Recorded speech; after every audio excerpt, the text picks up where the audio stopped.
sida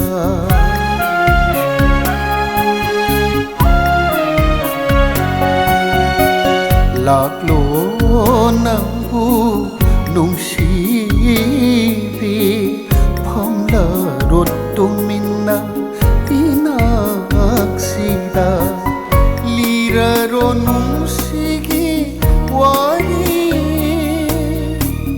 tamla ro na pauda ifanda tamla ro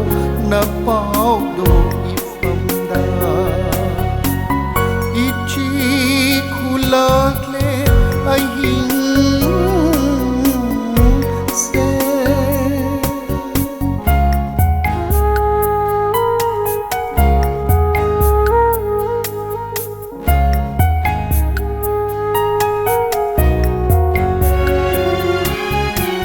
shakla ke isai nangidamakta nangi aigi nungsi isai shakla ke isai nangidamakta tararo ithasida ngathana tathaglabi misna ani duna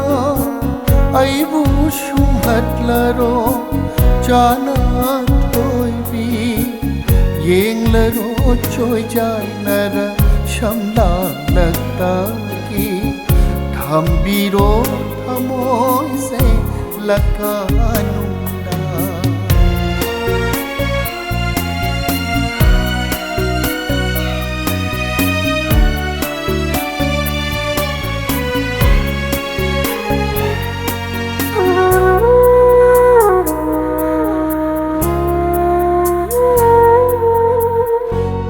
tana haikiba